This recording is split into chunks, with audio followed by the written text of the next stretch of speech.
सादिया आपा, ये नज़रें बद आखिर है क्या? क्योंकि अक्सर हम सुनते हैं कि इसको नज़र लग गई है या इसके ऊपर काला जादू हो गया है। ये नज़रें बद क्या होती है? मैं समझती हूँ हम जादू की बात करते हैं, जन्नात की बात करते हैं, बहुत सारी चीज़ों की बातें करते हैं। जादू, अब तो बहुत कम ऐसे लोग हैं जो असल जादू करना जानते हैं या हाँ। जादूगर कह सकते हैं, या शैतानी कुव्वतें वो हैं, सब कुछ अपनी जगह मौजूद है।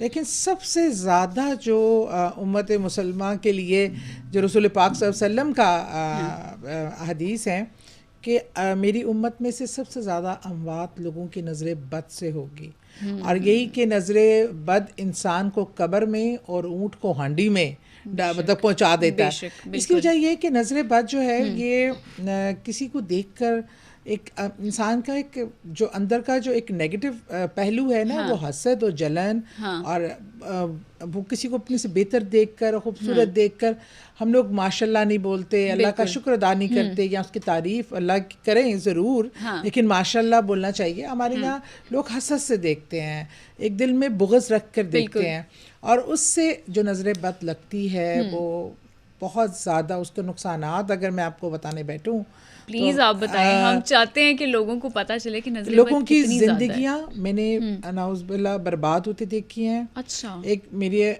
बेटे का बहुत ही प्यारा दोस्त, बेस्ट फ्रेंड, उनकी शादी हुई बारात में, बहुत शानदार शादी थी, पसंद की शादी, ऐसा लग रहा था कुछ शहजादा शहजादी हैं। अच्छा। और वलीमे वाले दिन वो अपने कमरे में दोनों मुर्दा पाए गए।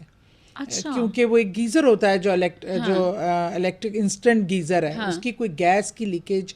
अच्छा। वलीमे के दिन उनके जोड़े टंगे हुए, दुल्हन के हाथ में मेहंदी लगी हुई, और वो नज़रें बद थी जो खा गई उन बच्चों को। अल्लाह। इस तरह के वाक़यात हंसते बढ़ते घर उजड़ते देखे हैं। एक हमारा इसमें एक बहुत बड़ा एक चीज़ ये भी है, पहले आप सुना होगा, आप तो बच्ची हो बिल्कुल, हम लोगों के ज़माने में भी क्या होता था, बड़े मना करते थे कि अपनी खुशियाँ, कामयाबियाँ या आने वाले प्रोग्राम्स वो पहले वक्त से पहले शेयर ना करें, डिस्क्लोज ना करें, अपने लोगों को दिखाएं ना ज़्यादा, क्योंकि खुश होने वाले भी होते हैं और कुछ जेलसी और जो हसद में मुब्तला हो जाते हैं वो भी होते हैं। बिल्कुल। हमारे यहाँ आजकल नज़र बद का सबसे बड़ा जो एक सोर्स है ना, आपका सोशल मीडिया। बिल्कुल, मैं यही बात करने लगी थी कि सोशल मीडिया पे हम सब कुछ पोस्ट कर रहे होते हैं, सब कुछ अपने हंसने के जो आपके बहुत ही प्राइवेट लम्हात है ना, हम वो भी, बच्चा पैदा हुआ है, आप उसकी फोटो लगा देते हैं कि अल्लाह ने मुझे दिया, बहुत खुशी की बात है। मैं तो कोई ऐसी पोस्ट देखती हूँ तो मैं नीचे लिख देती हूँ कि बेटा प्लीज डोंट पुट पिक्चर, नहीं लगाओ। इस बच्चे को या बच्चियों को नजर लग जाती है, खुशी के मोमेंट आप शेयर कर लेते हैं। बिल्कुल। और कुछ लोगों में हसरत होती है, वो नहीं वो कर पाते, बिल्कुल, उनके पास वो सोर्सेज नहीं होते, तो वो जो हसरत से देखते हैं ना, वो भी नजरे बद के जुमरे में आ जाता है। कहा ये भी जाता है कि जो प्यार करने वाले भी होते हैं ना, जैसे माँ बाप होते हैं, बहन भाई होते हैं, रिश्तेदार होते हैं, प्यार की नज़र से भी देखते हैं, उसकी भी नज़र लग जाती है। नज़र तो लग जाती है, प्यार की नज़र भी लग जाती है। ये बात सही है। आप बहुत प्यार से किसी को, अब देखिए वो बच्चा थोड़ी देर बाद गिर जाएगा। एक तो एक के इसके लिए अल्लाह ताला ने कुरान पाक में इस तरह की दुआएं हमें सूरतें दी हुई हैं जो उसकी प्रोटेक्शन के लिए। ठीक है। असल हमें होता ये है कि हम लोग वो प्रोटेक्शन अडॉप्ट नहीं करते। हम जैसे सुबह उठे हैं, अपने सबसे पहले तो हमें अपनी प्रोटेक्शन करनी चाहिए, अपनी बच्चों की, अपने इर्द गिर्द के लोगों की, और उसके बाद हमें दुनिया को फेस करना चाहिए, ताकि आपके गिर्द नज़र के लिए एक प्रोटेक्शन शील्ड हो। बिल्कुल। और आप उससे महफूज रह सकें। लेकिन मैंने लोगों की जिंदगियां, कारोबार डूबते देखे हैं, घर खराब होते देखे हैं, बच्चों का नुकसान होते देखा है, गिरते देखा है। एक बार मैंने ना एक रिंग पहनी हुई थी, वो रिंग बड़ी मेरी खूबसूरत रिंग थी, मेरे हस्बैंड ने मेरे मुंह दिखाई पे वो सफ़ायर दिया था, बिल्कुल डियाना के स्टाइल में। मैं बता रही हूँ कि छोटी सी बात पे हम गाड़ी से कहीं आ रहे थे तो मेरी एक बड़ी प्यारी फ्रेंड बैठी हुई थी। अब उसने कहा कि बहुत ही खूबसूरत रिंग है और ये क्या डायमंड है, ये शेप, मतलब उससे तारीफ का, कोई हसद नहीं, कोई नजर वो नहीं। ठीक है। लेकिन जैसे ही मैं गाड़ी से उतर के घर पहुंची हूँ तो मैंने देखा कि मेरे डायमंड गिर गए हुए। अच्छा, अब ये तो ऐसी बात है कि जिसमें हसद भी नहीं थी, बिल्कुल, कोई जेलसी भी नहीं। मेरी वो हाँ। फ्रेंड खुद बहुत अमीर कबीर थी माशाल्लाह, हाँ। उसकी वो बहुत ज़्यादा डायमंड चीज़ें, मेरा तो एक ही रिंग थी, लेकिन ये इतना कि जल्दी इफेक्ट होता है। अच्छा। देखिए जादू, कोई सही जादूगर मिलेगा या जादू का असर होने में, तावीज़, इन चीज़ों के जो लोग अख्तियार करते हैं, नाउज़ बिल्लाह चीज़ें, ये सब एक तो शैतानी अमल है, इनको हमें इनसे परहेज करना चाहिए।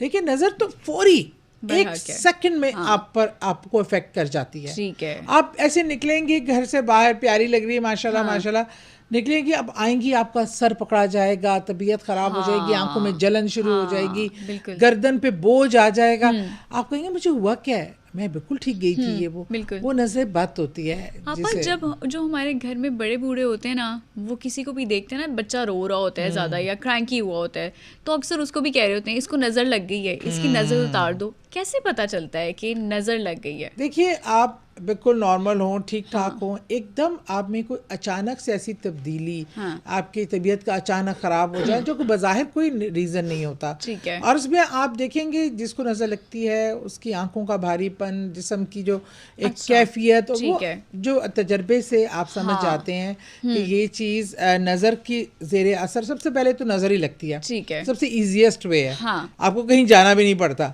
तो इसलिए नुकसान हो जाता है आपका। और इसलिए एहतियातन फौरन ही नज़र के लिए जो दुआएं हैं उनको पढ़कर दम कर लेना चाहिए। ठीक है, तो आपा नज़र उतारनी कैसे है? क्योंकि बहुत सारे घरों में ही हम देखते हैं कि 7 मिर्चें होती हैं, साबुत मिर्चें लाल, वो उतार देते हैं, या पानी का गिलास ऐसे आपकी तरफ इर्द गिर्द करके वो फेंक देते हैं, अंडे के जरिए भी कुछ नज़रें उतारते हैं। कैसे नज़र उतारनी है? अच्छा, जो अंडे वाला होता है वो सदका होता है, वो आपका सदका होता है। लेकिन जो नज़र है ना, हम लोगों ने ये मिर्चें, ये चीज़ें हमने ना माशरती तौर पे दूसरे माशरों से अडॉप्ट की हैं। ठीक है, मतलब ये सही तरीका नहीं है ना। इस रिलीजियस आप अगर एज ए मुस्लिम देखें तो आयतल कुर्सी, सूरह फलक और सूरह नास और सूरह कौसर भी मैंने देखा माशाल्लाह बहुत अफेक्टेड।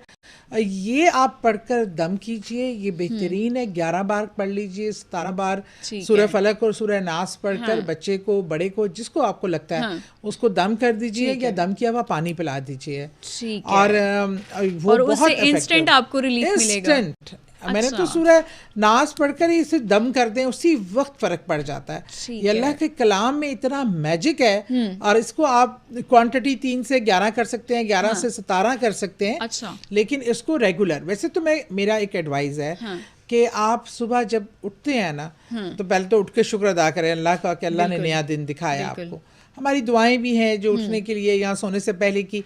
आप बच्चों को बैठ के, जो खुद नहीं पढ़ सकते, और अपने ऊपर आप आयतल कुर्सी 3 बार, 7 बार सूरह फलक, 7 बार सूरह नास, सूरह कौसर 3 बार अपने हाथों पे ऐसे दम करके अपने पूरे जिस्म पे भी हाथ फेर लें और बच्चों को भी और कर लें। अल्लाह ताला अपनी हिफाजत में रखेगा इंशाल्लाह। नजर आएगी भी तो वो नुकसान नहीं दे सकेगी। ठीक है, मतलब उसका कोई असरअंदाज नहीं हो सकती वो नजर, आपको आपकी तबीयत भी नहीं खराब होगी, कुछ बिल्कुल नहीं। तो आप ये नमक वाला फिर क्या कहानी है? वो कहते हैं कि नमक को हाथों में रखें और उसके बाद आपने शावर लेना है उससे, ये जैसे 7 मिर्चें होती हैं, पानी का गिलास होती है, ये फिर क्या है? ये सारी मैंने कहा ना, हमने पाकिस्तान बनने से पहले हम इंडिया और मिल के रहते थे। हमारी डिफरेंट नेशनैलिटी, डिफरेंट मज़ाहिब, डिफरेंट एक तारीख़ और तमद्दुन, एक तो होता है ना, एक रवायात होती हैं, एक वो बड़ों के जो टोटके होते हैं, ये टोटके हैं,